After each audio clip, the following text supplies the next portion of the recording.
Good morning. We're just going to give folks a moment to come in from the waiting room.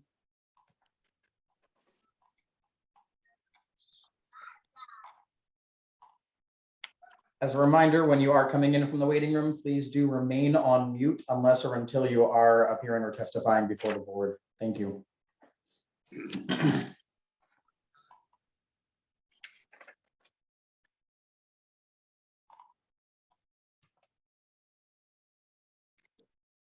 Okay, good morning. This is a hearing before the licensing board for the city of Boston. Today is Tuesday, July 26th, 2022. Today's hearing is being held pursuant to temporary amendments to the open meeting law. That is what allows us to meet virtually. Today's hearing will be recorded and posted to the city of Boston's website. Before I review procedural matters, I will introduce Chairwoman Kathleen Joyce. Thank you, Danny. Good morning. My name is Kathleen Joyce. I'm chair of the Boston Licensing Board, and today I'm pleased to be joined by Commissioner Kiana Saxon and Commissioner Liam Curran. Thank you. Please ensure that your audio and visuals are working properly. I will call each item in the order that it appears on this morning's agenda. I will then ask who is present on behalf of the licensee, who is present on behalf of the Boston Police Department, and whether there are any other individuals with firsthand knowledge of the alleged incident who wish to testify. I will then swear in all parties. After that, the police report will be read into the record. The licensee or their representative will have an opportunity to make a brief statement, followed by questions by the chairwoman and the commissioners. Again, all testimony will be limited only to those individuals with firsthand personal knowledge of the alleged incident. Beginning with item number 1 on this morning's agenda, Concord Entertainment, Inc. doing business as Bill's Bar, the Lansdowne Pub, located at 9 Lansdowne Street. Date of the incident, March 19th, 2022. Assault and battery, patron on patron in violation of Mass General Laws, Chapter 138, Section 64, and Chapter 265, Section 13A. Who is present on behalf of the licensee? Morning, Attorney Green. This is Dennis Quilty. Can you hear me all right? We can hear you just fine. I have no video, so I don't know what happened there, but I'm here representing the licensee. With us this morning, Joe Hicks, the Director of Operations for Lansdowne Street for the Lions Group, and Katina Corapines, who's the risk management official for the company. Good morning. Thank you, Madam Chair and members. Thank you. And who is present on behalf of the Boston Police Department? Yes, a Detective Fencer, ID number 12203. I'm a detective at District 4 in the South End. Thank you. And are there any other individuals with firsthand knowledge of the alleged incident who wish to testify this morning? Officer Diaz, District 4. Thank you, Officer Diaz. Can you all please raise your right hand? Officer Diaz, is it possible to turn your camera on so we can swear you in? Yeah, I have.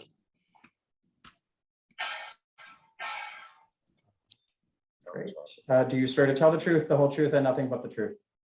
I do. Yes, sir. Thank you. Detective, you may please proceed with the police report. Okay.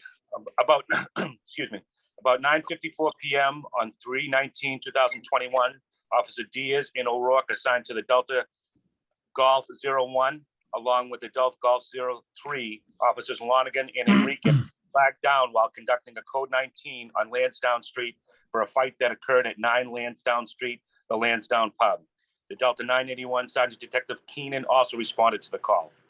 Officers were met by witness Ben Orr, date of birth 9/28/95, who stated that he was having drinks with his friends at the Lansdowne Pub when 2 males got into a physical altercation with the victim, number 1, Jacob Luce, and victim number 2, Wynn Falvey.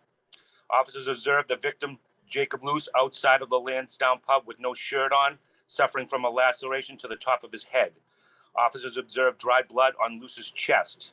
Luce stated that he was having drinks with his friends at the bar inside the Lansdowne Pub when the suspect number 1, William Callahan, date of birth 5/23/2000, was also inside the bar having drinks. Luce stated that his female friends were feeling uncomfortable around William Callahan, so they asked him to leave. Luce stated that as he was leaving the bar to go home, Callahan grabbed him by the back of the shirt. Luce stated that he asked Callahan what his problem was, and Callahan punched him in the face. Victim number 2, Wynn Falvey, attempted to stop the fight, but he was also punched in the face by the suspect Callahan. As a result of the physical altercation, Luce believes he was hit in the head with a bottle by suspect number 2, Kyle Long, date of birth 7/29/97. Falvey stated that while he was in the Lansdowne Pub, he asked Callahan to walk away from his group because he was making his female friends uncomfortable. Falvey stated that Callahan did not listen and he grabbed Luce by the shirt and stated that and started a fight. Falvey stated that he attempted to stop the fight between Callahan and Luce, but he got punched in the face as a result. Officers observed a swollen lip on Falvey. Officers called Boston EMS, ambulance A9, attended to both Luce and Falvey. Due to the laceration on Luce's head, he was transported to Beth Israel Hospital. A witness associated with Luce and Falvey, Clodagh Walsh, stated that she was standing next to Falvey when he got punched in the face. Walsh stated that Callahan was making her feel uncomfortable while they were at the bar.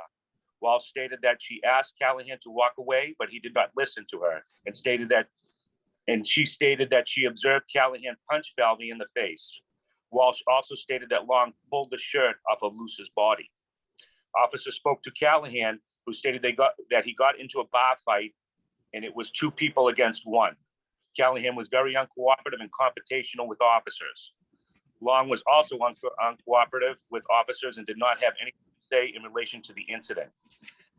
Detective Stoddard and Detective Fencer arrived to 9 Lansdowne Street and took pictures of both victims and cited the Lansdowne pub for assault and battery, patron on patron violation 024021.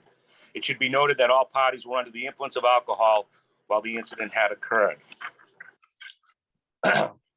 As a result of this incident, Detective Stoddard conducted a follow-up investigation. Detective Stoddard spoke with both victims as well as witness Clodagh Walsh.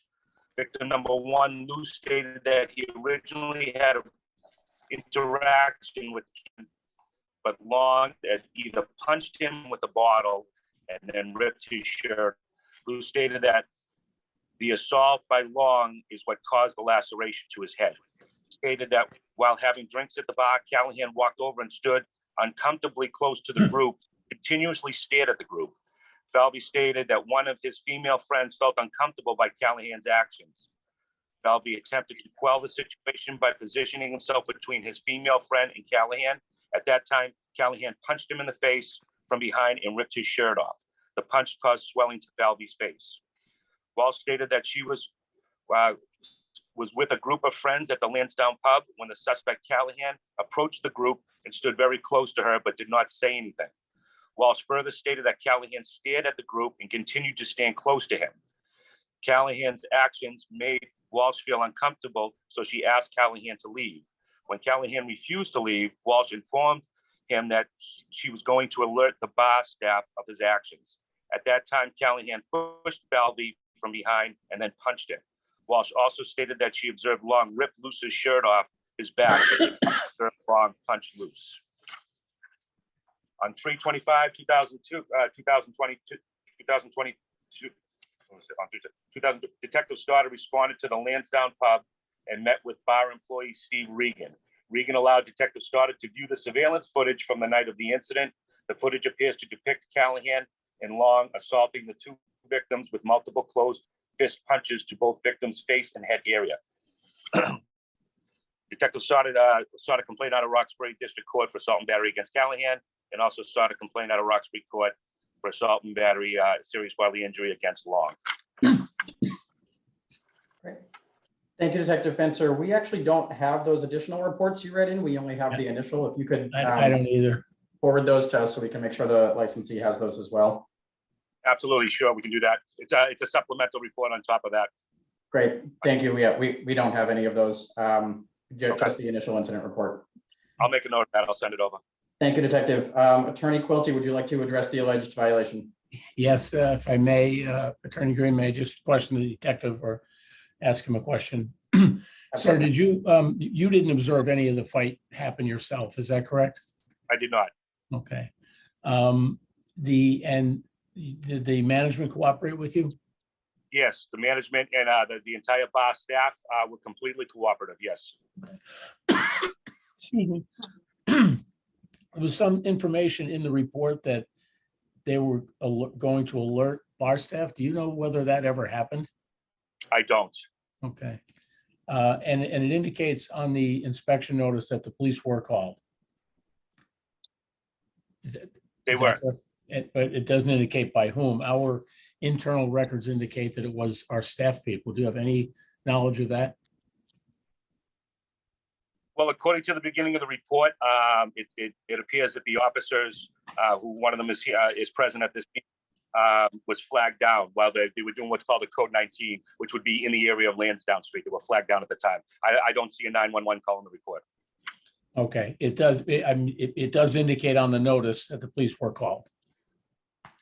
That may be, Yeah. but according to the Okay. police report, that's what it states. I understand.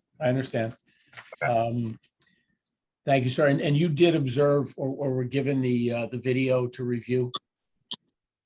Detective Stoddard was. I'm sorry, Detective Stoddard was. Okay, thank you. Thank you, sir. I have no questions. See other Officer Diaz have anything to add? No, sir. May I, Madam Chair? Just inquire. Unfortunately, given the nature of this business before, during, and after COVID, literally nobody remains on staff who was present on the night in question. Mr. Hicks is the Director of Operations for Lansdowne Street for the Lions Group.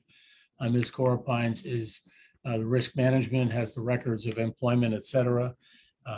We have internal reports which would appear to indicate that our staff interceded and assisted people and in fact called the police. But we do not have any witnesses who are still employed by the company to testify in this matter. We do have a copy of the video, which Ms. Cora Pines will make sure gets over to the board today so that you have it. It would appear to show a very quick interaction between these parties and staff attempting to break it up. But we have no testimony to offer since we don't have any of the employees still with us. Certainly, if you have any questions for either of the employees that we do have, we'll stand by for those.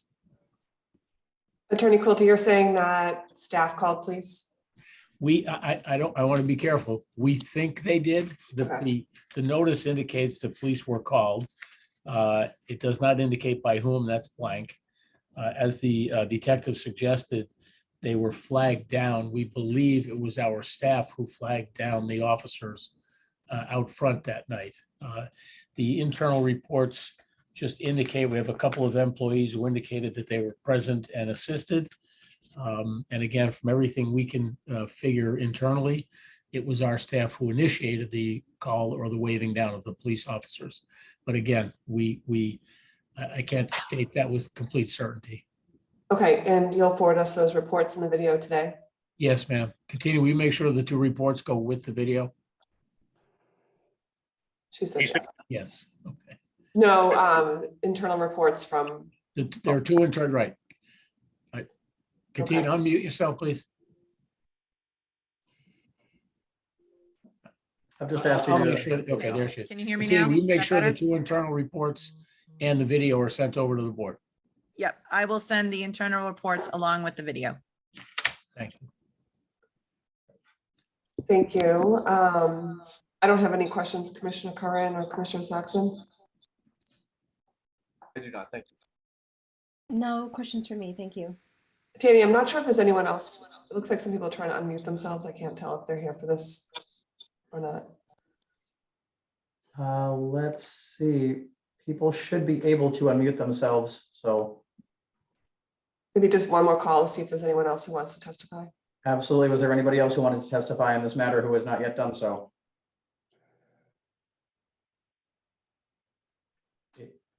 Chairwoman, if I could, just to clear up a matter of who called the police, the call was received from Boston EMS and then transferred to the police. So the call was originally called for a 20-year-old male with a head injury, it says, a good laceration to the head, and then it was forwarded to the police from there.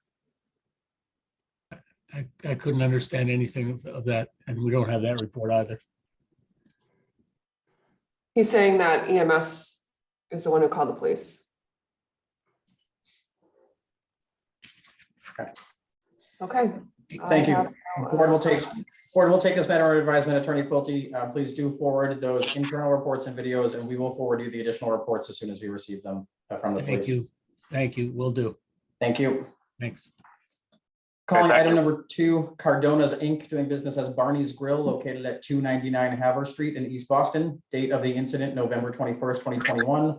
Disorderly crowd in front of business, 911 called in violation of Mass General Law, Chapter 138, Section 64, and overcrowding. Observation 100, capacity 62, in violation of Mass General Laws, Chapter 138, Section 64, and Board's Rule 1.03J and 1.06A and F. Who is present on behalf of the licensee? Shoulder Cardona. Thank you, Mr. Cardona. And who are you with there? Will that person also be testifying?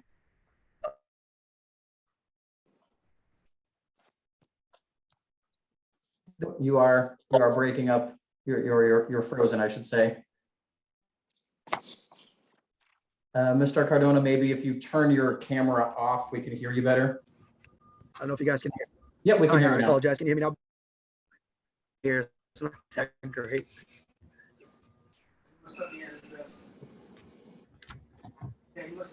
Sorry, we're breaking up again. Let's try again now. Can you hear us, Mr. Cardona? Yes, way better now. Can you hear us? Yes, we can hear you now.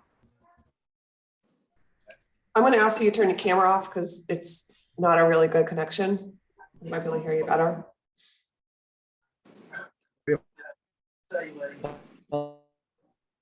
Yeah, Mr. Cardona, if you could turn your camera off, we might be able to hear you better. Yeah, I'm actually gonna make this a little easier.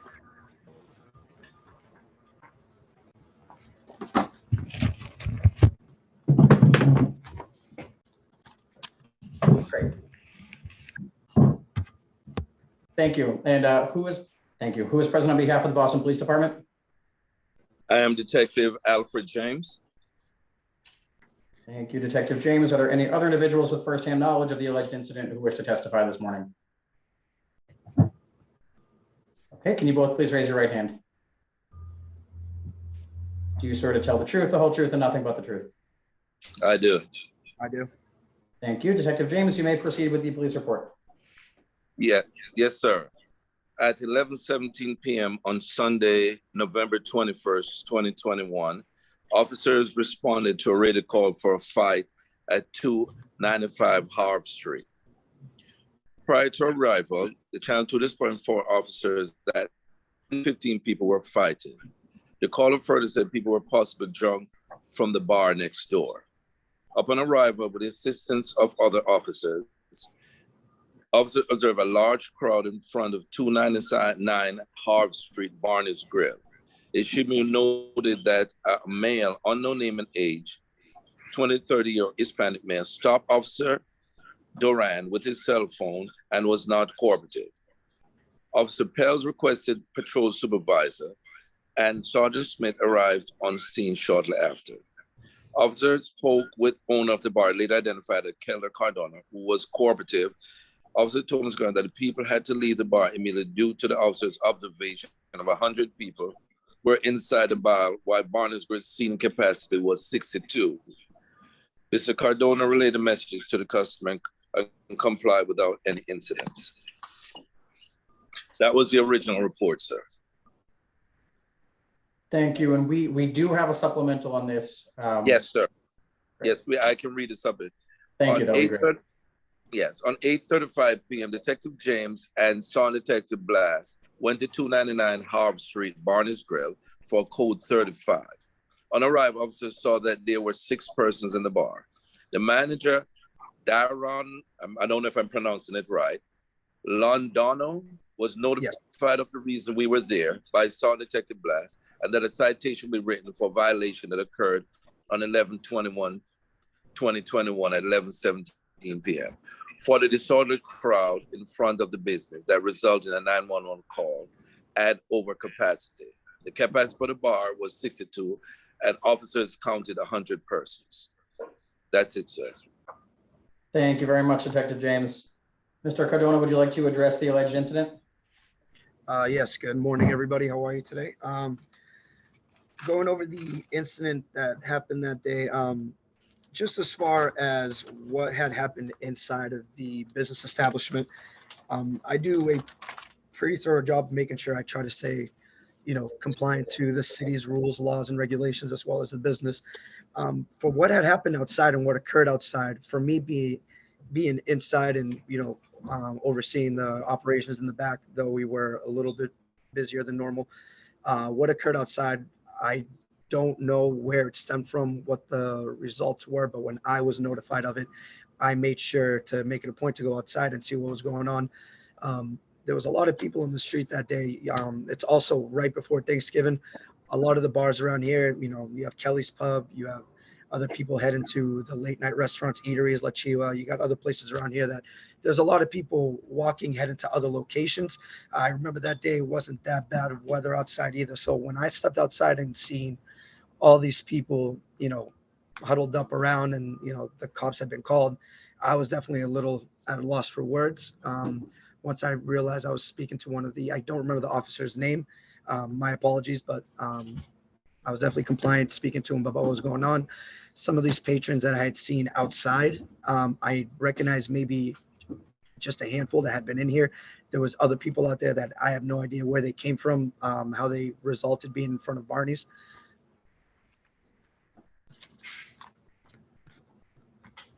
And so as far as that, the officers did come in.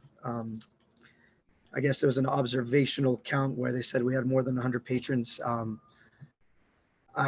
In all honesty, I don't recall having over 100 people in here. I'm also not saying we weren't even slightly over capacity, but as far as being 100 patrons, that's a little bit far-fetched, just in my opinion, with no disrespect to anybody. Thank you. Is there anything else you wanted to add, or can we move to questions? I'm ready for questions. All right, thank you, Mr. Cardona. Chairman Joyce, do you have any questions for the licensee? Thank you. Thank you, Detective. Thank you, Mr. Cardona, for joining us. The police report indicates there might have been a fight next door. What is next door to Barney's Grill? So next door, what we have a parking lot on one side where people do park there, but unfortunately, we don't have any signs posted. So we have people that park here to go to, some people go to Renzo's, some people go to the other little bars or restaurants around here. So I do sometimes have to get tow trucks to get over here. So on one side, we have a parking lot that a lot of people park at that aren't patrons. And then to the left side of the restaurant, we have I believe it's a 3-family house next door. And same thing further down. And then across the street, there is it's a Colombian butcher market. So we have that right across from us. Okay. And on a night like this, or on any night, how do you keep track of your capacity? The capacity, I usually have, one of the supervisors could be Didon Londoño, who's there, who helps us out. We have a counter at the door. He'll help us out. I'm always inside at the beginning of the bar because I like to help out the bar staff as well as checking IDs at the door. And then I also have my father, who's always here as well. Unfortunately, in this matter, he was away out of the country for a personal family matter. But we also have a security that is also here, but he was not present on that Sunday because I was here along with another gentleman. So you had a counter that night, someone at the door counting people as they came in? That night, I did have a counter, actually. I have, it's one of the little metal clicking counters. Do you recall what your count was when the police arrived? When the police had arrived, I believe the counter, I'm just trying to recall back.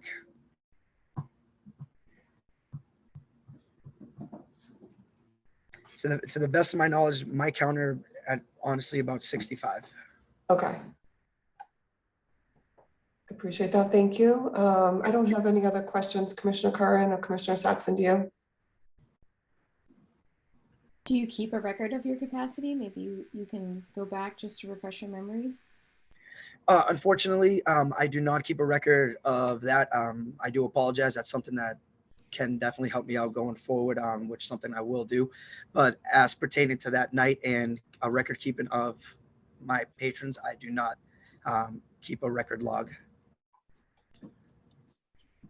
But I do when security is here, anybody, I'm always advised every time, we've hit every 15 mark on the counter. So, 15, I get notified 30, I get notified 45, I get notified, 60, I get notified. And then once it starts to get to there, that's when we start to monitor, who's coming in, who's coming out. Because if you look at our business establishment, when you first walk into the business, it is very narrow. So I understand where, as you can walk in, it's very narrow and the bar is directly to the right. Most people like to stand in front of the bar to be able to grab a drink a lot easier. And in the back, it's always a little more wide open. It opens up a lot more. We have bigger tables, but people tend to just migrate towards the bar because we have the kitchen here. We have, the 2 bartenders, and it's a lot quicker service as opposed to sitting down and waiting for drinks to arrive to your table. Thank you. Commissioner Carn, any questions? I'm not clear, who was on staff that night? Because you said you usually have security, but you didn't have security this night, right? Yes, sir. All right, so all of your staff on that night, can you go through them? Yeah, for my staff, I have that Sunday, it's one of my other bartenders. Her name is Cindy. Bartender who is Lisette. We have a bartender who is Valeria. Also had myself, Kilda Cardona, and I had my uncle, who's actually in the back at the moment helping us out. He was doing office work as well. And in the front door was just me. So you have 3 people behind the bar, and then the only person out in front of the bar is you, right? Yes, sir. Yes, sir. Okay, so you were working the door and monitoring inside? Yes, sir. Okay, so if you weren't at the door, who was looking after the door? My apologies. I'm sorry, what was that? You can't be in 2 places at once, right? So if you're doing something inside the bar, who's at the door? Well, the way our bar is set up, you can't get into the bar or get in and out of the restaurant without going through the only entrance of the bar. So for me to stand at the opening of our bar, it puts me parallel to the door where people cannot get in unless they go through me, and I'm monitoring the bar. And with the help of the employees that I have, there's people that help us to run up drinks, run up beers. If we run out, bring ice such as that. So I wouldn't be running up and down the stairs, leaving the door, unattended. Okay, so were you at the door when this crowd got disorderly? I was inside when I heard the reports that there was something going on outside, which is somebody that had, I believe, walked out. They said, hey, there's something going on outside. Can you come outside? And I opened the door and I proceeded to see the situation where the cops were arriving, and there was some people outside huddled up on the building next door in the front. I don't have any further questions. Thank you. Thank you. Any further questions from the board? No questions. And the board will take this matter under advisement. Thank you. Thank you very Thank much. you. Have a Thank wonderful you. evening, guys. Take care. And you. Thanks. Calling item number 3, AM Callejas Inc., doing business as the Hacienda and Bar, located at 144 to 150 Meridian Street in East Boston. Date of the incident, May 6th, 2022. Intoxicated minor on premise in violation of Mass General Laws, Chapter 138, Section 64. Intoxicated minor disorderly conduct while in front of premise in violation of Mass General Laws, Chapter 138, Section 64. Intoxicated minor assaulted responding police officer in violation of Mass General Laws, Chapter 138, Section 64, and Chapter 265, Section 13D, and overcrowding in violation of Mass General Laws, Chapter 138, Section 64, and Board's Rule 1.03J and 1.06A and F. Who is present on behalf of the licensee? My name is Miguel Callejas. And my name is Aldo Callejas. We're both co-owners of the restaurant. Great. Thank you very much to both of you. Who is present on behalf of the Boston Police Department? Good morning, Detective William John Samaras, A7 Detectives. Thank you, Detective Samaras. Are there any other individuals with firsthand knowledge of the alleged incident who wish to testify this morning?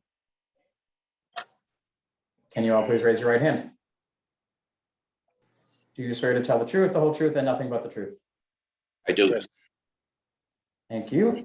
Detective Samaras, you may proceed with the police report, please. Thank you.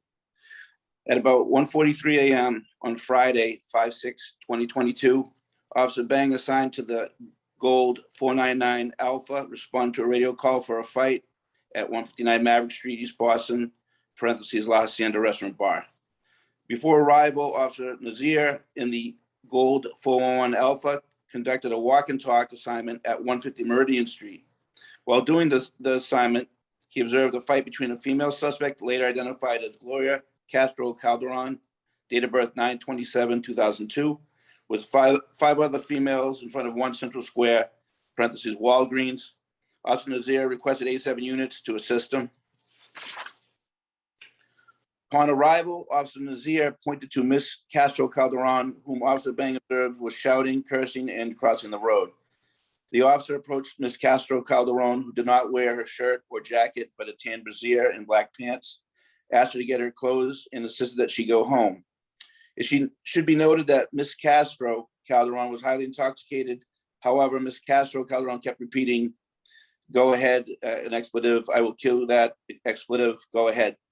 When Miss Castro Calderon attempted to go through Officer Bang to get to people on the other side to fight, Officer Bang took hold of her arm to calm her down. Then Miss Castro used her knee to hit Officer Bang's groin area.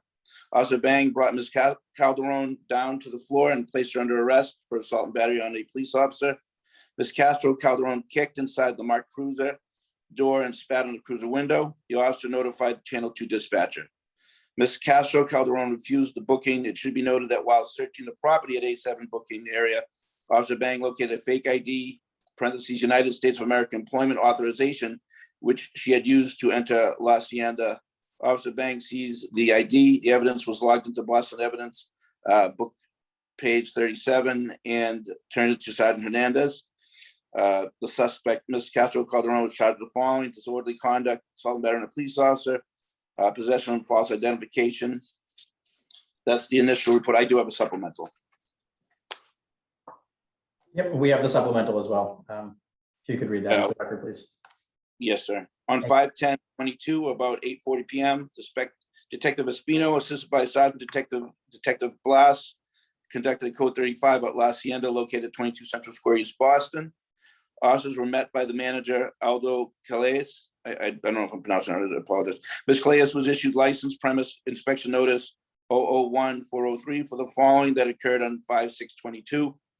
Intoxicated minor on premise, intoxicated minor disorderly while in front of premise, intoxicated minor assaulting responding police officer. While inside the establishment, Detective Espino did count 104 people on the premise. The capacity was listed on the license as 99. A violation of overcrowding was also added to the violation. Mr. Calais cooperated with detectives and accepted the violation. Mr. Calais was instructed to preserve any surveillance footage from that night and original incident, which they did supply. Thank you, Detective. Mr. Quejas, would you like to address the alleged incident? So the big incident with the minor, it began on Cinco de Mayo, which is one of the busiest nights of the year for us. Unfortunately, due to COVID, we had a couple of employees call out last minute. We were a little understaffed. At around 11:30, the female on the report walks in. We noticed she went to the bar to talk to a friend of hers who bought her a drink. We were busy at the time. She showed an ID, which, because it was so busy, the bartender wasn't able to thoroughly inspect it. And I believe that's what caused it. Throughout the night, she only had about 3 drinks in a 2-hour span. And at 1:15, we turned on the lights to do last call. And our security began to remove anybody just hanging around just to get everybody to go without incident. And she got upset, but she ended up leaving. Outside, she just stood out there calmly and then out of nowhere began to throw her purse multiple times. And at which point she ripped off her shirt. And I walked out, tried to calm her down, and she just charged across the street to the Walgreens mentioned, to a group of girls she had no prior contact with. At that point, I tried to hand her clothes and calm her down, and the officers' backup was called, I guess, and that's when the officers told me to go back inside and they were going to handle the situation. Thank you. Chairwoman Joyce, any questions for the licensee? I do. So your testimony today is that the bartender visually ID'd her when she ordered her first drink? Yes, so another customer bought her the beverage, and she showed her ID from the distance because it was too packed in the bar to reach over.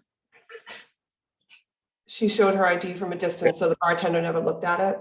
She did, she leaned in, but she wasn't able to tell that, I guess it was a false identification. What are your procedures for identifying, for IDing people?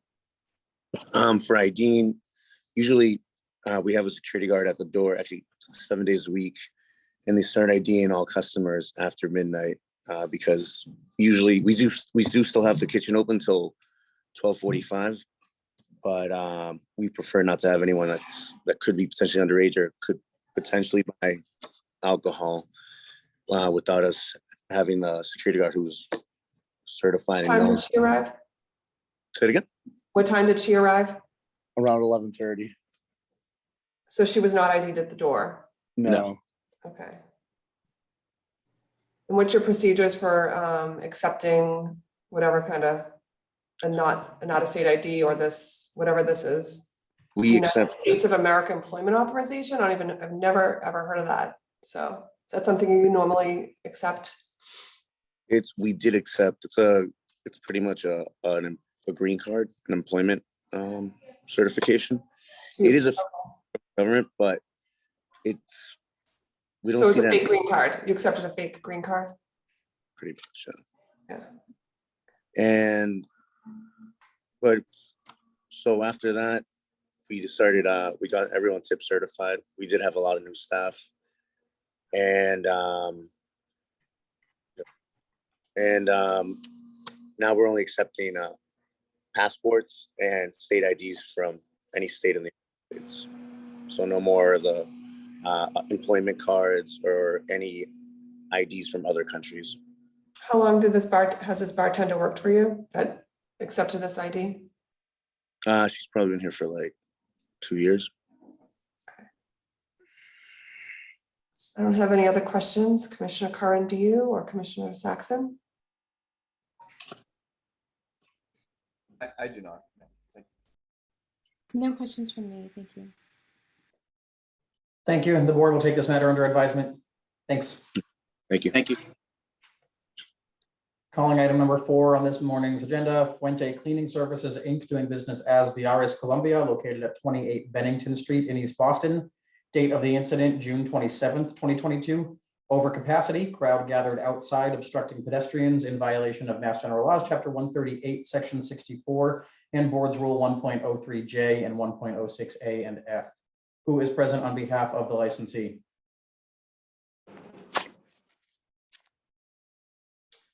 Is anybody here present from Biares Columbia? Okay, we will attempt to reach out to the licensee and get them on and take a second call. Item number 5 concerns the same licensee, so we will take a second call for that as well. Items 6, 7, and 8. Well, first, let's see, is this licensee with us today?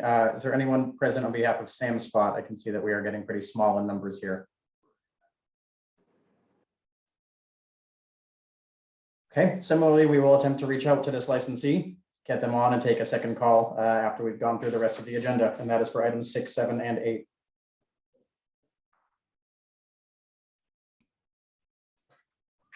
Calling item number 9, Oliver Twist, Inc., doing business as Cask and Flagon, located at 62 Brookline Ave. Date of the incident, April 15th, 2022. Service of more than 2 drinks to 1 person, 2 pitchers of beer for 2 patrons, in violation of Mass General Laws, Chapter 138, Section 64. Who is present on behalf of the licensee? Good morning, again, Attorney Green, Dennis Quilty representing the licensee. The video's back for good or for bad. Good morning again, Madam Chair and Commissioners. With me is Dana Van Fleet, the owner operator of Cask and Flagon. Good morning. Good morning. Good morning. Who is present on behalf of the Boston Police Department? Sergeant Detective William Gallagher. Great. And are there any other individuals with firsthand knowledge of the alleged incident who wish to testify? We do have two of our employees from the Cask and Flagon present, our general manager, Dan Contino, and a corporate employee, Jimmy Regalado. Great, Detective needed. And Detective Hernandez, great. Thank you. Can you all please raise your right hand? Do you swear to tell the truth, the whole truth, and nothing but the truth? I do. You do. Thank you very much. Sergeant Detective Gallagher, you may proceed with the police report. Yes, good morning. On 4/15/2022 at 2:30 p.m., Lieutenant Detective Adrian Troy, Sergeant Detective William Gallagher, Detective Eddie Hernandez, assigned to the licensed premise unit, conducted a licensed premise inspection of the Cask and Flagon at 62 Brookline Avenue during the Red Sox home opener. As detectives made their way through the patio section of the cask, detectives observed two patrons sitting at a table with two full pitchers of draft beer. Sergeant Detective Gallagher spoke to the female server and asked how many beers were contained in each pitcher. The server replied 4. Sergeant Detective Gallagher informed the server that Mass law prohibits the service of more than 2 drinks to a person at any time. Detectives sought out the manager, Jimmy Regalado, and informed him of their observations. Mr. Regalado stated that he would speak to the staff. As a result, the detectives had observed Sergeant Gallagher issued a licensed premise inspection notice number 042314 to the Cask and Flagon for service of more than 2 drinks to one person at a time, which is Mass prohibited practice 204 CMR. Mr. Jimmy Regalado signed for and accepted the notice. Those are essentially the facts of that afternoon. Thank you very much. Attorney Quilty, would you like to address the alleged incident? Yes, if I may, I'd just like to ask Detective Gallagher just one simple question, if I may. Detective, did the management cooperate with you? Yes, sir, they did. Thank you, sir. We have no further questions of the officers. Mr. Van Fleet is with us. He's a hands-on owner-operator, well-known to the board. This is totally against every policy that he has put in place over many years. This individual server was terminated immediately. Staff was immediately retrained. Mr. Van Fleet, could you just tell the board what you've done as a result of this and going forward from that date with regard to service on the patio and elsewhere in the establishment? Of course. Good morning. We at the Cask and Flagon take alcohol service very seriously, and any violations are a big deal to us. We have a zero tolerance policy. We have a very stringent training program. So all servers and all employees are well aware of the laws and regulations pertaining to the service of alcohol. And as a result of our zero tolerance policy, we did immediately terminate that server of that day for an obvious violation that we do not deny. She did, for whatever reason, serve the 2 gentlemen 2 pitchers of beer. And we took the appropriate action based on our policy. We also took advantage of the situation and used it as an example for the rest of the staff to show them that we do take these situations very seriously. And in fact, our zero tolerance policy will be adhered to at all times. So it's an unfortunate incident that we hope would never happen, but it did. And we're using it to make sure that it doesn't happen in the future, and the rest of our staff fully understands the seriousness of what our server did that day. And Mr. Van Fleet, did you undertake a retraining of staff as a result of this incident? We do. We're constantly coaching our staff. As everybody knows these days, staffing is very difficult. There's a lot of coming and going of employees. So management on a daily basis, we have meetings before every shift. We discuss certain topics, and obviously one of the most important topics is the importance of the service of alcohol, and that we adhere to all laws and regulations in terms of minors, in terms of over-serving, in terms of all the little details, even 2 drinks per person at one time. So it's a daily practice these days, and we'll continue that practice to make sure that something like this does not happen again. Thank you, sir. That's our presentation, Madam Chair. Thank you. I don't have any questions. Commissioner Curran, Commissioner Saxon? I do not, thank you. No questions from me, thank you. Thank you. Thank you. Thank you. The board will take this matter under advisement as well. Thank you all. Thank you very much. Calling item number 10, Yard House USA Inc., doing business as Yard House, located at 126 Brookline Ave, date of the incident April 18th, 2022.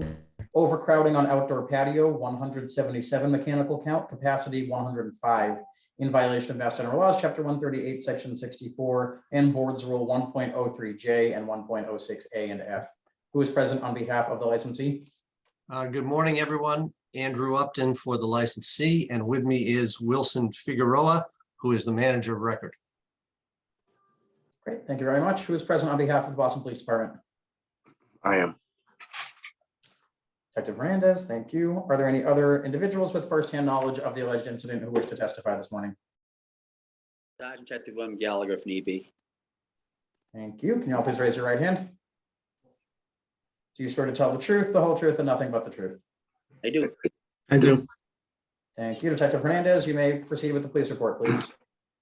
Good morning. I'll be reading out from a police report, which I wrote on Monday, April 18th, 2022. Lieutenant Detective Adrian Choi, signed Detective William Gallagher, and Detective Eddie Hernandez, assigned to the BPD License Premise Unit, conducted a license and premise inspection of the Yard House located 126 Brookline Ave in Boston. As detectives walked inside the establishment, detectives asked the front door staff how many patrons they had. The staff member stated that he did not have a count of patrons. While reviewing the license and permits of the establishments, detectives learned that the outside patio capacity for the premises set at 105 persons on the entertainment license and 111 persons on the common victuals license. Detective Hernandez performed a mechanical count of the establishment, discovered that the actual number of persons located on the outside patios was 177. Detectives brought this to the attention of the person in charge, Mr. James Birdseye.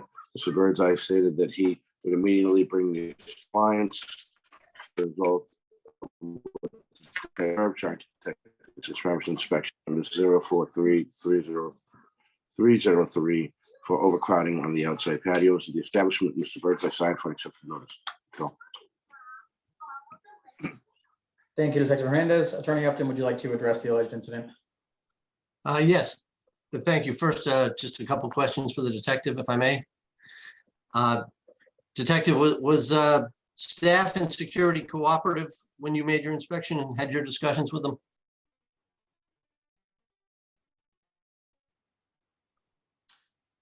Detective Hernandez, it looks Yes, like sir, your very extreme. camera is frozen. You might want to turn your camera off so we can hear you better. There's a bit of a lag. yes, they were extremely helpful. So thank Did that you. come through? And is it accurate to say there are several different dining and patio and bar areas in this establishment, and it was only this one patio section that was over capacity? Yes, sir. Thank you. That's all I have.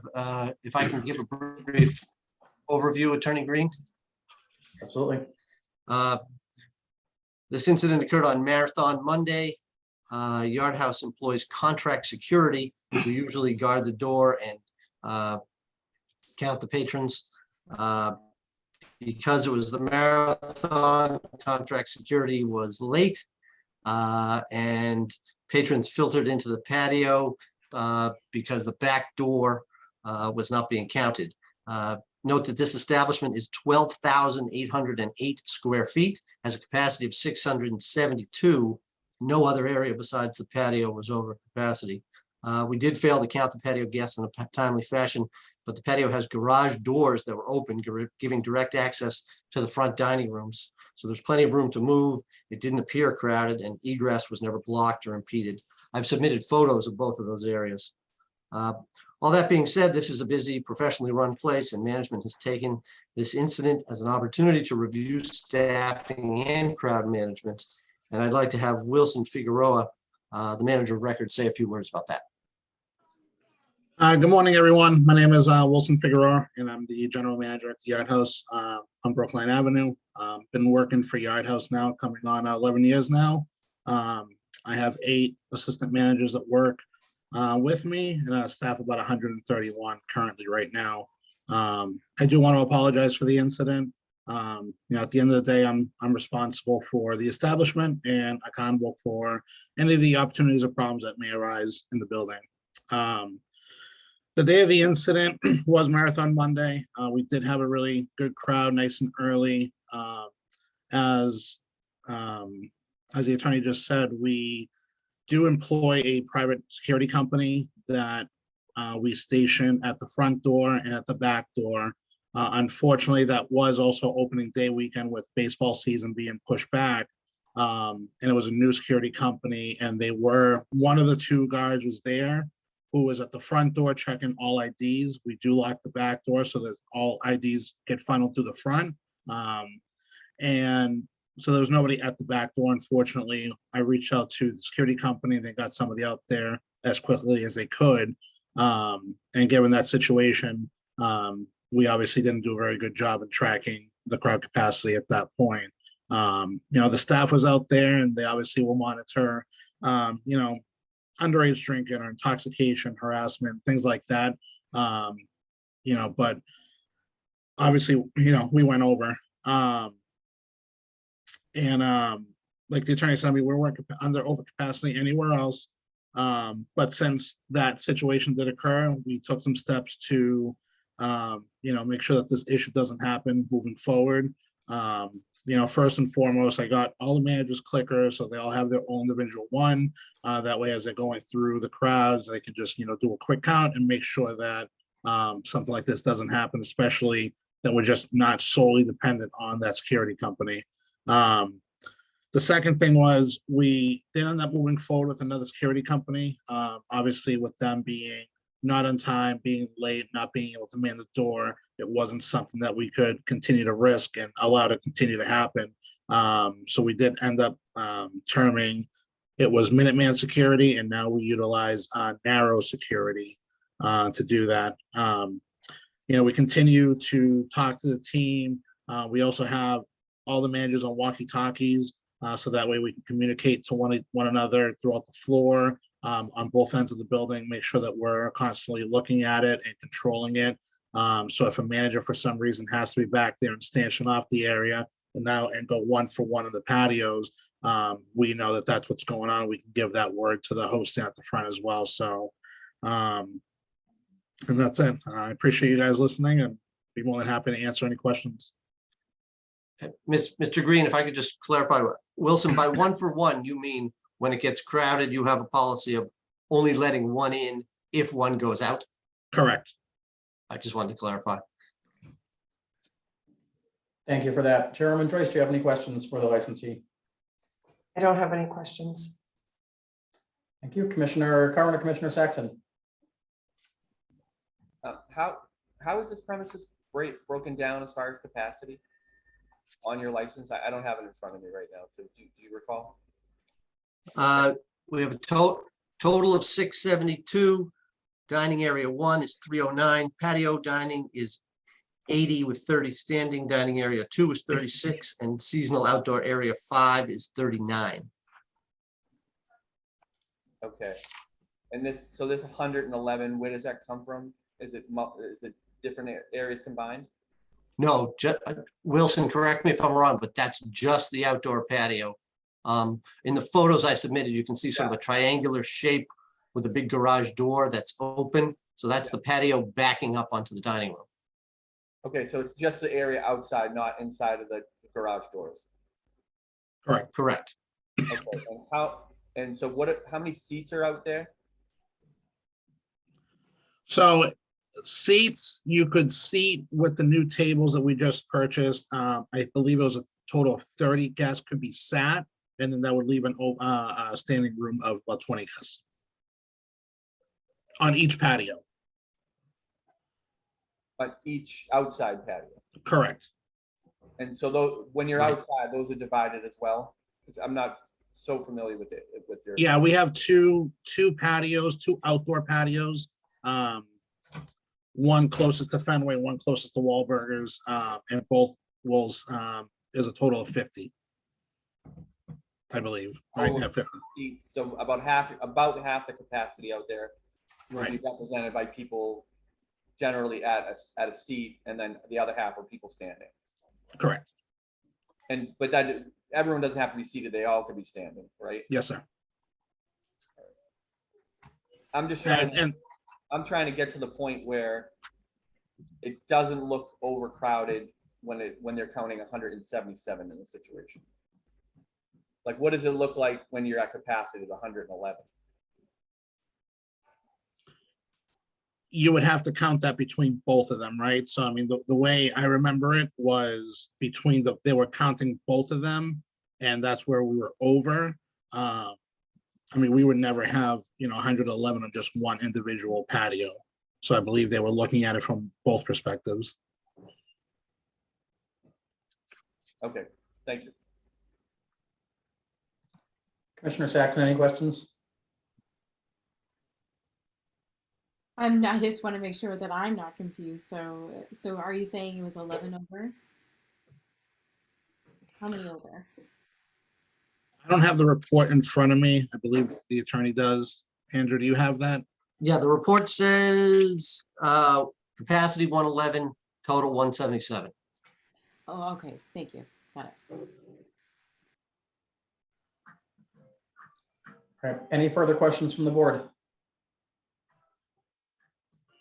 The board will take this matter under advisement. Thank you. Thank you. Thank you very much. We're going to take a second call for item 4 and 5. Is there anybody present with us? Somebody joined from BRS Columbia? One more time, is anybody here from BRS Columbia? Detective James. Thank you. So Chairman Joyce, how would you like to proceed? Would you like the police reports to be read into the record? Yes, please. Thank you. Then we'll read them in successively. Item number 4, beginning with Fuente Cleaning Services, Inc., doing business as BRS Columbia, located at 28 Bennington Street in East Boston. Date of the incident, June 27th, 2022. Over capacity, crowd gathered outside obstructing pedestrians in violation of Mass General Laws, Chapter 138, Section 64, and Board's Rule 1.03J and 1.06A and F. It should be noted licensee failed to appear, but we will still read the police report into the record. Who is present on behalf of the Boston Police Department? Detective James. Great, Detective James. And are there any other individuals who wish to testify in this matter? I see a hand raised from an iPhone. Are you trying to? I can't tell if this officer is trying to speak to us or if he's already on the phone. There's an Officer Mirando present also. He's for the second incident. I'm sorry. How's this? Is this better? That's much better. Yes. All right, yes, Great. sir. So- Officer Mirando out of A7 ID 12130, sir. Thank you. Are you here for item number 4 or number 5? June 20th, the last the June incident 20th. numbers. Number 5. Great, thank you. So we'll take that in just a moment. First, we'll begin with Detective James. Could you please just raise your right hand? Do you swear to tell the truth, the whole truth, and nothing but the truth? I swear. Thank you. If you could please read the police report into the record for us. On Monday, June 27th at approximately 12:02 a.m., a Code 35 license permit inspection was completed at Belarus, Columbia, located at 28 Bennington Street. Present during the inspection were Sergeant Detective Blass, Sergeant Copany, and Detective James. At the time of the inspection, the person in charge of the establishment was Quintana. At the conclusion of the inspection, Quintana signed for an accepted license inspection notice 022686. The violation was noted were over capacity, 59 total, capacity 49, and crowd gathering outside disturbing pedestrians. On the second, a corrected part of the report, right, was that incorrectly noted 59 patrons, actually 52 patrons. The second report, supplemental report, was written correcting the actual number of patrons that was at the bar. All right, so that's it. Great, thank you very much. Are there any questions from the board to Detective James? Thank you. No questions. Thank you very much. We'll try to get the licensee on our next available hearing for this violation. We'll move on to read item number 5 into the record as well. Fuente Cleaning Services, Inc., doing business as BRS Columbia, located at 28 Bennington Street in East Boston, dated the incident June 20th, 2022. Exceeded occupancy capacity in violation of Mass General Laws, Chapter 138, Section 64, and Board's Rule 1.03J and 1.06A and F. Who is present on behalf of the Boston Police Department? Sure, that'll be myself, Officer Mirando, ID 12130. Thank you. And you, if you could please read the police report into the record for us. Yes, sir. On Monday, 6/20/22 at 01:30 hours, Officers Miranda and Sullivan Venezia in the Gold 101 Alpha unit responded to a second call for loud music at 28 Bennington Street, East Boston, Biliaris, Columbia. At 00:29 hours, it's about 61 minutes prior, officers in the Gold 101 Alpha unit responded to the first call for loud music at the same location and spoke with the security staff at that time, informing the officer that the music was too loud and complaints were being received. At that time, the officers suggested lowering the music and keeping the exterior entrance door open only while allowing others to enter. During the first response, the officers observed the security officer holding the entrance door open while checking the identification cards for groups of people at a time. During the second response, due to the fact that a second complaint was received, the officers requested the patrol supervisor to respond to assist with a Code 35 inspection. The Alpha 910 Sergeant Downey responded and spoke with the security officer at the door. With body-worn cameras activated, the Alpha 910 Sergeant Downey asked the security officer how many persons were inside, and the officer replied, 45. Sergeant Downey then requested to speak with the manager, and minutes later, suspect manager Mary Quintana responded to the entrance doorway and was informed of the violation by the Alpha 910 Sergeant Downey. A BPD form 1891 license premise inspection notice number 022779 was written and issued to manager Quintana for exceeding the maximum allowed occupancy limit and excessive noise / loud music. The occupancy capacity authorized as stated on the common victualler's license was 49. A video countdown of persons departing through the front entrance door to include employees still inside totaled 193 persons. The Alpha 910 also informed Officer Miranda that an estimated additional 20 persons departed via the rear doors, which would have then totaled approximately 213 persons. Previously on 2/28/22 at 01:56 hours, incident number 222014156 was written with a similar license premise violation. Entertainment license number CAL 133454 was recorded. Common victualler's license number LB 99797 was recorded. ISD number PMT license number 89909 was recorded, and health PMT license number 77722 was recorded. That is all. Thank you very much. Chairman Joyce, any questions for the officer? No questions. Thank you. And once again, we will contact the licensee to get them on the next available hearing for these two violations. Thank you. Thank you, officer, for being with us. We'll now take a second call for items 6, 7, and 8. Is there anybody present who's joined us from Sam's Spot? Yes, good morning. Good morning. If you could please turn your camera on so we can swear you in and identify yourself, just so we know who we have with us this morning. Okay. Give me 1 second.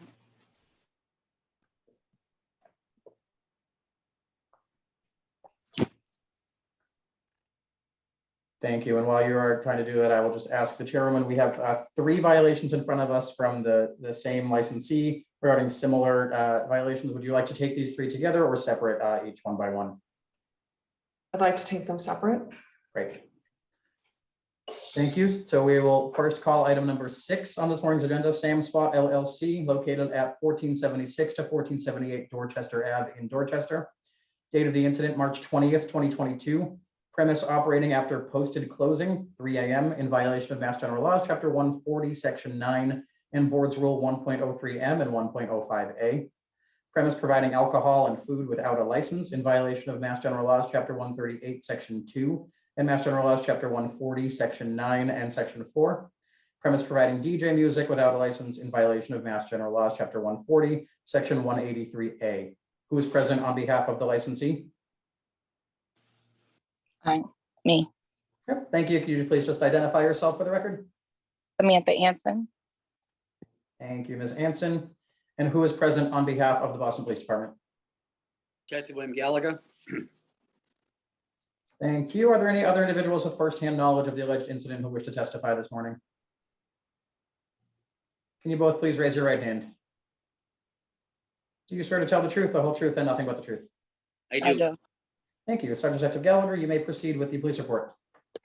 Yes, good morning. On 3/20/2022 at 3 a.m., Sergeant Detective William Gallagher, along with Sergeant Brian Mahoney, and 5 uniform officers from C11 entered 1476-1478 Dorchester Ave.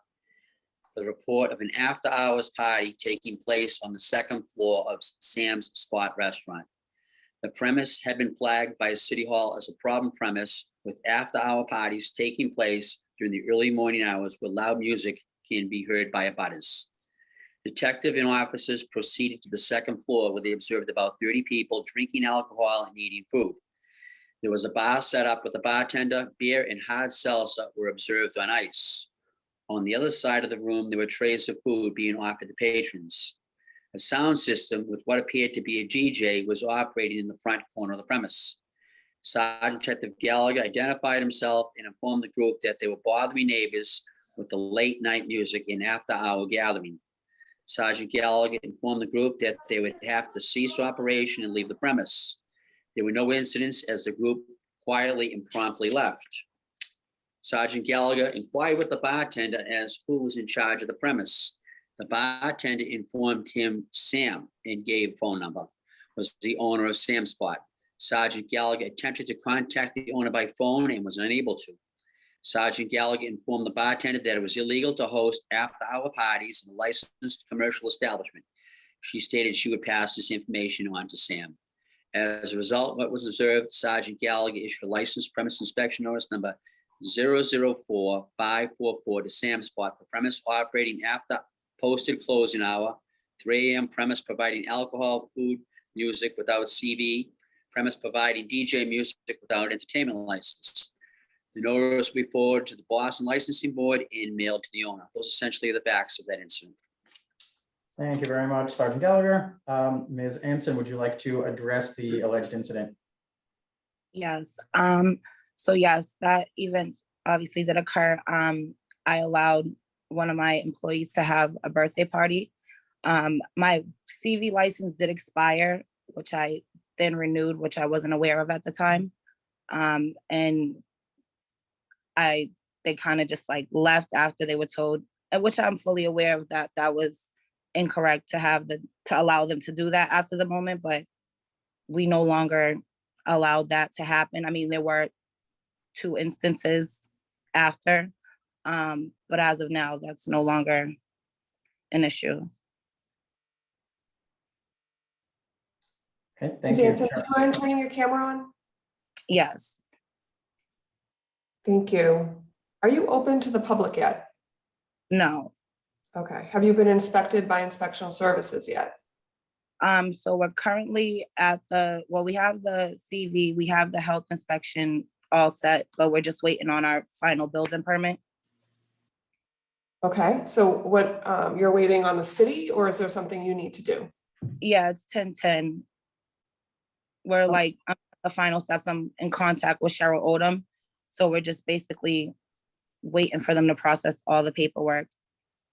Okay, and your CV license lists you as 85% owner and a Kerwin Cornelius as 15% owner. We Yes. need to have an emergency contact. We've had a lot of difficulty getting in touch with people. This board requires an emergency contact. In case something like this happens, we know how to get in touch with the owner and the responsible person immediately. This has been a strain on my resources, my staff resources, and the police resources. So we have 2 different phone numbers and we have Cornelius's email. So we would like you to update the board immediately with a 24-hour contact so that we can contact you should someone else have a party at 3 a.m. and disturb the neighbors. Okay. Now, do you understand that your CV license does not allow you to have alcohol in a bar setup? Correct. Do you understand your CV license does not allow you to have a DJ? Yes. Okay. Do you want to let us know what you plan to do with this space? So it was more so like additional space for my catering, because I have a catering company as well. So it was like additional seating, like for private events, more so just so when clients book it, they want to have like a sit down dinner type, then they kind of have that option. Your CV license is just, the description is a kitchen, a basement. bathroom. Front of the house is office space and a bathroom upstairs. How many seats do you plan on having? I plan on having 2 tables downstairs. With how many seats? 2 on each table, so 4 in total. So seating for 4 people? Yes, Do you plan to operate this as a restaurant yes, for 4 people? yes, more so takeout. Okay. Okay.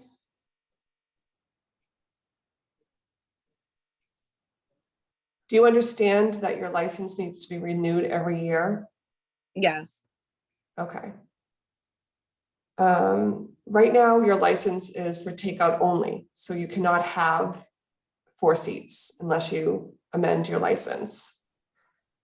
okay, And you can contact our office to figure that out. okay,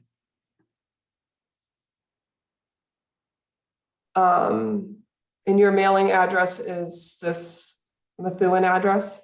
correct. And the phone number, is your phone number, does it end in 6325 or does it end in what is listed in the police report? Yes, the 1411. Okay. And the employee that you allowed to have the birthday party there with a bar set up and a DJ, do they still work for you? No, Okay. I don't have any questions. Commissioner Curran, Commissioner Saxon? I do not, thank you. None for me, thank you.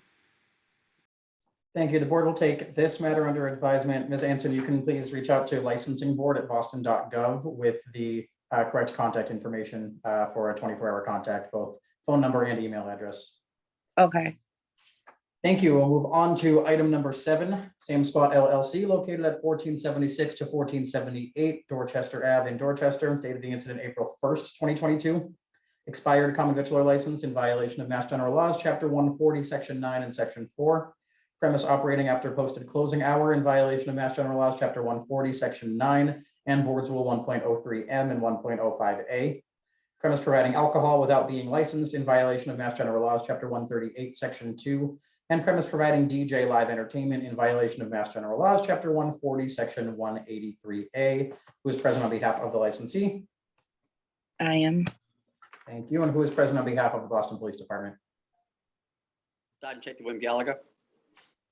Great, thank you. Are there any other individuals with firsthand knowledge of the alleged incident who wish to testify this morning? You have both been previously sworn, so Sergeant Gallagher, you may proceed with the police report, please. Yes, good morning again. I'll be reading a Boston Police Incident Report written by Officer Jones of District 11. About 2:30 a.m. on Friday, April 1st, 2022, Officers Jones and Gouchard responded to a radio call for disturbance, loud music at 1478 Dorchester Avenue. Assisting units to the Harry 447, Officer Stenman. Upon arrival, officers observed multiple persons standing outside the above location. Officers requested for the patrol supervisor before officers engaged with the group due to the premise being flagged by City Hall for after-hours parties. Officers knocked on the door to the above location where female Tajay Singleton opened the door and stated that everyone was leaving. She also stated that she had a birthday party and only 12 people still inside the location. The patrol supervisor, Lieutenant Smith, the Harry Alpha 02, arrived on scene. Officers spoke to security, Jesse Amade, and stated that everyone was leaving. Amade followed officers into the premise. Officers proceeded to the second floor where they observed 10 to 15 people standing around. There was a bar set up on the right side of the room with the bartender, Tajay Singleton. Officers observed alcoholic bottles on ice. On the other side of the room, officers observed the sound system with what appeared to be a DJ named Michael Wilson. Wilson told officers that it was his first time being there and he was asked to work the event.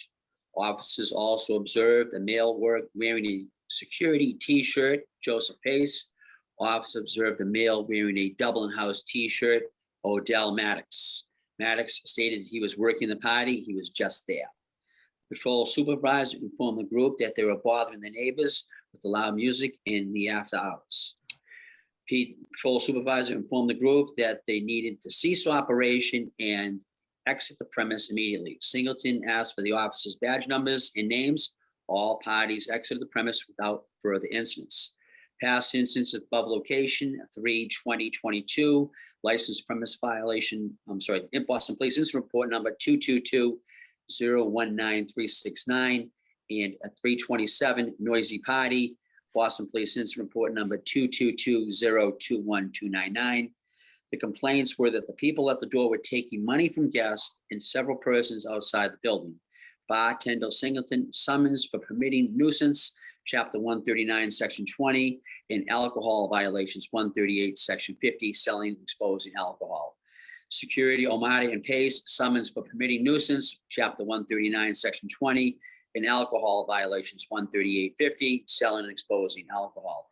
Officers' body worn cameras were operating during the time of the incident.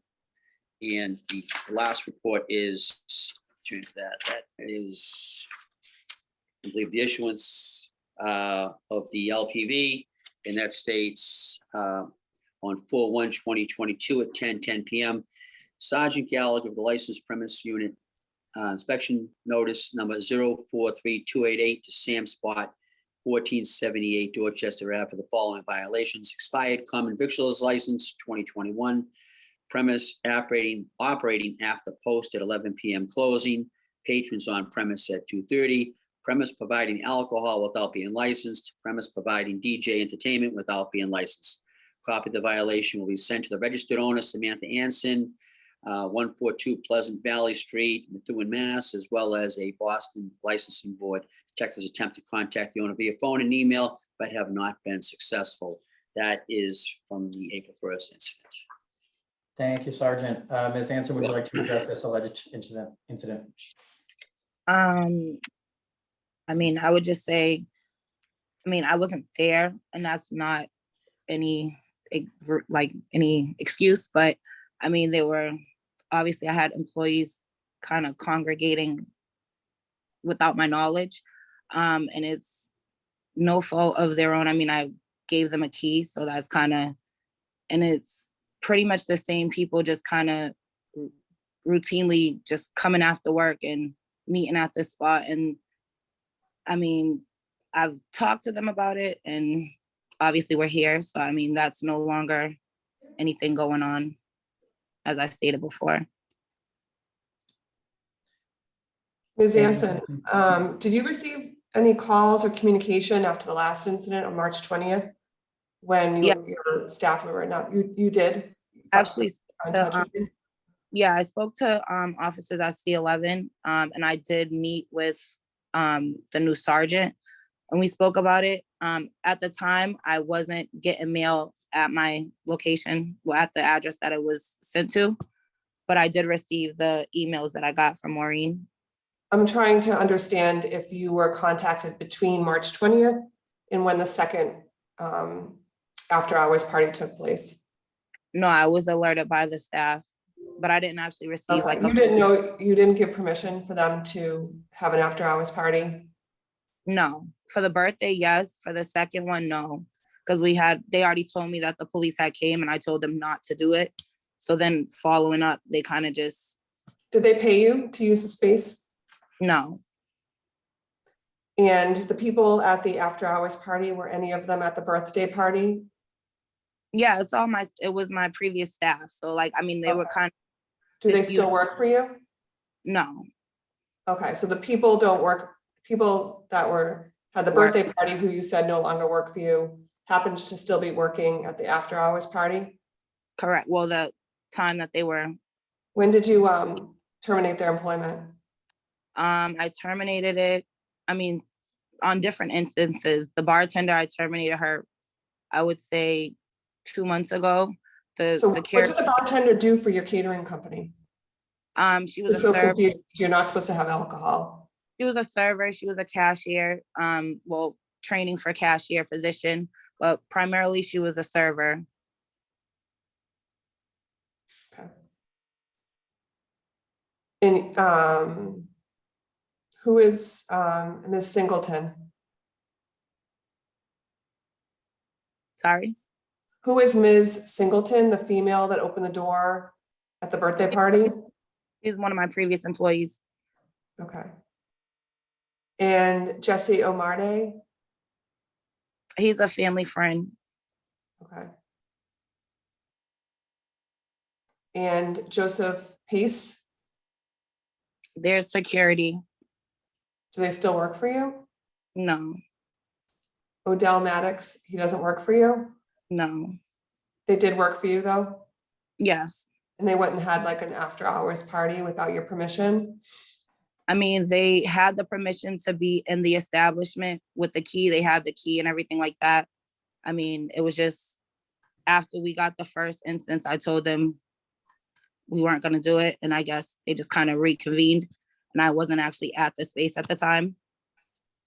Okay, so just to, because we have you with us today, I'm trying to pull up your CV license because I don't believe anyone can be on the premise at 3 a.m.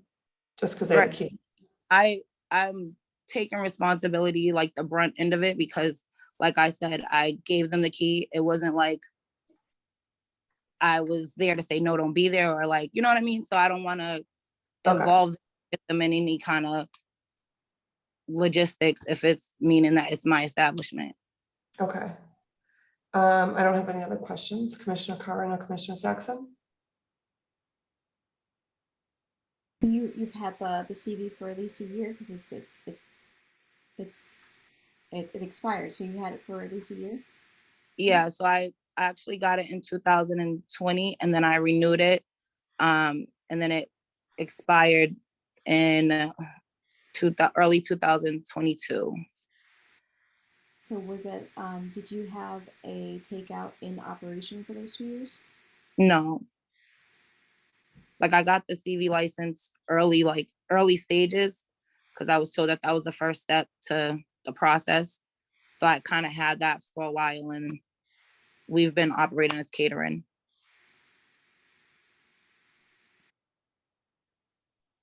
I have nothing further. Thank you. Just to be clear, all patrons need to be off your premise by 11:30, whether or not they have a key from you. Understood. Okay.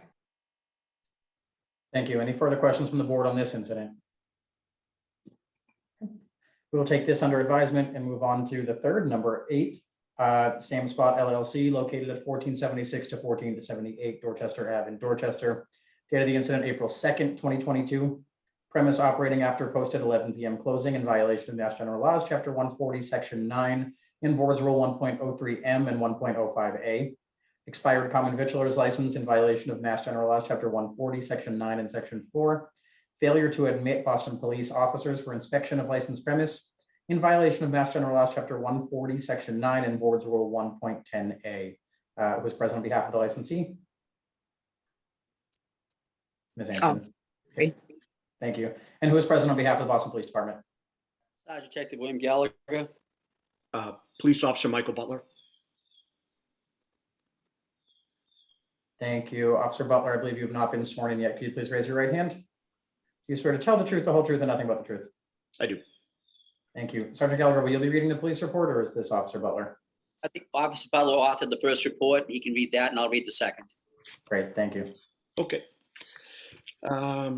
At about 3:34 a.m. on Saturday, April 2nd, 2022, Officer Butler and Carey assigned to the Harry 104 unit responded to a shot spotter activation at 1489 Dorchester Avenue in Dorchester. Assisting on the call was the Harry Alpha 2, Lieutenant Smith, the Harry 202 Alpha Myers and Welsh, Harry 415 Alpha Sandoval, Harry 436 Alpha Cheek, Harry Tango 55 Alpha Dubaza, and the Harry 437 Alpha Bouchard.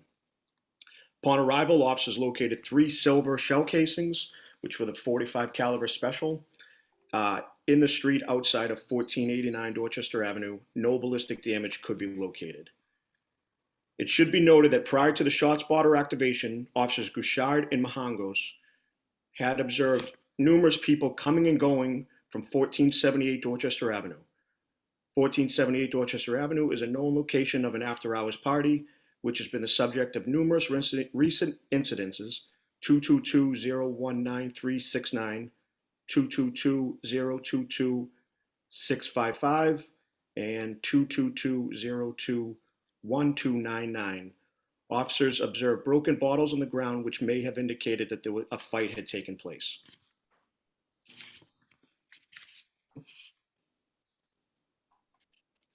That's all. Second page. Oh, yes. The Harry Alpha 2, Lieutenant Smith processed the scene, took photographs, and collected the ballistic evidence. The ballistic evidence was logged into Firearms Logbook 2, page 44. That's the end. Thank you, Officer Butler. Sergeant Gallagher, you'll be reading the remainder? Yes. Yep. On 4/7/2022, Sergeant Detective William Gallagher of the Licensed Premise Unit issued Licensed Premise Inspection Notice number 042301 to Sam Spot at 1478 Dorchester Avenue for premise operating after posted 11 p.m., premise operating at 3:34, expired common victuals license, failure to admit BPD officers for inspection of licensed premise. Lieutenant Smith, the Harry Alpha 2, responded on 4/2/2022 at 3:34 a.m., along with numerous C11 officers for reports of shots fired across the street in 1478 Dorchester Avenue, Sam Spot. Officers found spent .45 caliber shell casings and broken bottles indicative of the fight. Lieutenant Smith further reports officers had been observing people coming and going from 1478 Dorchester Avenue during their shift that evening. Officers proceeded to enter 1478 where they attempted to gain entrance, but they found the door locked. After knocking for several minutes with no one answering, officers left the scene after processing the evidence. Lieutenant Smith reports that the premise has been a constant problem during the overnight shift with after-hours parties, as was the case on this date. The inspection notice was mailed to the manager of record, Samantha Anson, and those essentially are the facts. Thank you very much. Ms. Anson, would you like to address the alleged incident? Yeah, I would. So I actually have no knowledge of the shooting at 1489 because I'm 1478.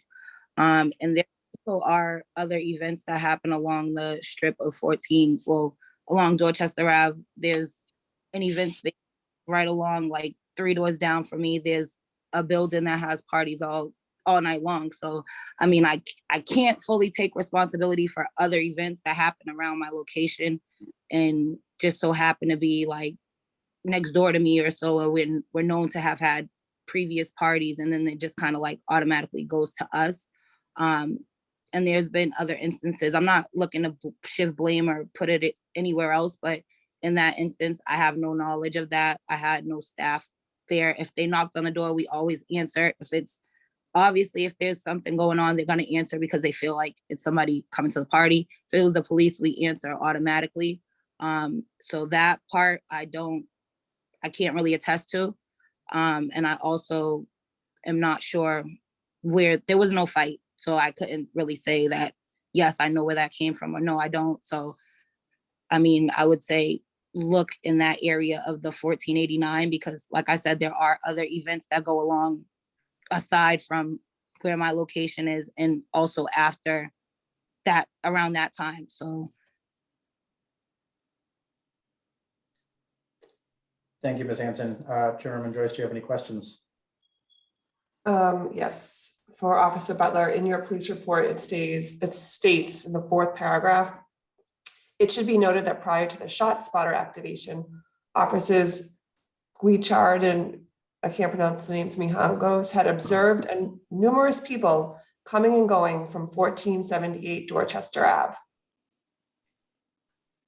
Is that what your testimony is today, Officer Butler? Yes, that's my testimony. Okay. So I just want to confirm for you, Sam, that the police officers visibly saw people coming out of your address at 3:34 a.m. Okay, so in that instance, I mean, I would just assume that they would maybe ask them if they had any knowledge of what was going on. Because I mean, like I said, I wasn't there, but if there were people, I would just assume that maybe please just ask them if they know versus just assuming. Because I don't know what they were doing going in and out, but it's just the fact that like I have no connection to the shooting going on at 1489. Okay, you weren't written up for a shooting. No, and like they. You were written up for, Police report. you were written up for the premise operating after 11 PM, and Officer Butler said that his colleagues saw people with their own eyes coming out. And then you were also written up for not allowing the detectives in when they went to inspect afterwards, so. So are they positive there was somebody in there after them coming and going out? Like, I mean, because like I said, I've been in my location at 4 in the morning or 2 in the morning doing work. I've done things at different times. It could have been staff. It could have been, if there was no loud music or there was no like, you know, I'm sure if they banged on the door, somebody would have opened it if there was somebody in there. If they're So not. that's the thing, you're not allowed to have anyone there. So me personally, I can't be in the venue like after hours of if I'm working. You can be in there working. It is closed to the public or anyone who is not your direct staff doing their job after the hour on your license. Okay, thank you. So I'm like, what I'm saying is it could have potentially been staff coming in and out or anything. If it didn't look like a party or if it didn't have any noise attached to it or a DJ walking out or somebody, like they would have opened the door if it was somebody still in there. It wasn't a complaint of loud music, or like I would have taken the complaint if it was saying that it was music attached to the people coming in and out, or there was some type of looking like a party type thing. But if it's just people coming in, it could have absolutely been staff members walking out of the door. We've done late night shifts. We've done times where we work overnight where we have like trying to open a restaurant. So, I mean, I can't really attest to them not opening because I feel like nobody was in there at that time. If they feel like people were coming and going, I would say the going part would have been the last part. If they seen the people, then I would. Sure, I understand. But the night before, there was a party with DJ and alcohol. Right. The very night before. So that's why it's sort of, I have to defer to the police officer's observations, being familiar with this location, and Correct. assume that people were there when they should not have been. So I Right. don't have any other questions. Commissioner Curran or Commissioner Saxon? When you say shifts, what do you mean? Like I've stayed later in the night to kind of like either do work upstairs. We have, like I said, it's an additional space. So we've painted at like 2 in the morning. We've done like floor work at 3 in the morning. Like it all depends on when I'm able to have people come help me. Like if I have staff, it's not always like the same consistent staff because like I said, people mention it's very hard to get staff. It's very hard to obtain staff, keep them. So the times that I do have people, we get things done and it might not be conventional hours because of the fact that I don't always get to get these people. But in that instance, like I said, if it was connected to like music or something, I would take the full blame. But if it was just like people walking out the door, I have to say that it could have potentially been they were doing something after hours, like on a work related tip versus if music was playing, yes, I would say that was wrong. Absolutely. Did you pay anyone for work performed at 3:34 on April 2nd, 2022? Yes. So you had an employee working at 3:34 in the morning? Yeah, I have like people, well, my manager is on salary. Not like specifically, who did you pay and what were they doing at 3:34? Specifically, okay, his name is Kerwin Cornelius. He has a key. He's in and out. He kind of like comes in. I mean, he's on salary, so he's paid regardless if he's there whatever time he's there. So I could say that that was definitely somebody who was paid on that day, whether he sub-paid people to be there or not. What was he doing? I mean, he does a lot. He does. On this date. I can't tell you specifically. If I call him and ask him, maybe he can recall. Did you inquire of your employees who was there at this time? I'm sorry? Did you inquire of your employees who was there at this time and what were they doing there? No, I did not. Why not? Because I mean, I don't sub-manage. If he had something that they were doing at that time, I didn't inquire. You were informed of this incident on this date at this time, right? Correct. And you didn't inquire of your employees if one of them was there specifically, not just generally, like people could be there all night? No.